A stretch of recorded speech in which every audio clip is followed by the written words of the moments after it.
One of the other things I like to talk about is the subject of toxic masculinity that's come up so much over the last several years in our society. And we've seen little by little a degradation of the role of men in society. They only talk about the bad traits of men, abusive behavior, things like that. But things like valor and heroism and providing for your family, traditional strong roles of men are diminished. As a matter of fact, BLM, one of their platform positions is to, deconstruct the nuclear family. They want the fathers out of the home. They also say that they don't want any men to be subject to any criminal penalties for not paying child support. So they want men to be able to create a child with a woman, not be in the home, and not have any responsibility for that child. This is the destruction of masculinity and manhood in America, and I see the effects in a lot of different places, like defunding the police being forced to step down if they commit the roles that are somehow violent, and it just creeps everywhere. Now, if you think that if you remove this role of men in our society, the need for male leadership is going to disappear, it's not. People will just turn to negative role models of men, and you see that happening now. Young people are getting involved with Antifa, a lot of young men, or just gang violence.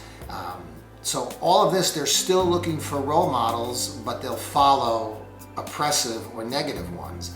And to me, Islam is a world religion. I know plenty of Muslim people, who are fine people. I think in America it comes down to the way you practice. If you're an American practicing your religion privately, keeping things to yourself, things like that's fine. But if you think that once they destroy our structures like the police or things that are traditionally associated with male strength, if you think once they destroy that in America, if you think the Islamic theology is going to go along with that, you're sadly mistaken. Once our police are removed, there'll be others to fill that gap. It's either going to be cartels, drug cartels, similar to what there's going on in Mexico or South America, anywhere, or a lot of these Islamic community patrol groups. If you think that most traditional theocratic Islamic points of view are going to tolerate the LGBT community, you're out of your mind. If you think they're going to tolerate equal rights for women, you're also sadly mistaken. The worst part of that theology is extremely oppressive and is really not compatible with the tenets of individual liberty that our country was built on. So, to the left, I say be very careful about what you're wishing for in terms of defunding the police, because defunding the police doesn't mean there's going to be no need for law enforcement. Somebody's going to fill that gap, and it's going to be lawlessness, and it's going to be chaos in the street and sheer anarchy. And then you're going to have nobody to turn to because you've destroyed the entire structure. Believe me, from 9/11 on, the theologies that want to take down the United States, they're in this for the long game. To them, it doesn't matter whether it's 10 years, 15 years, 50 years, 100 years.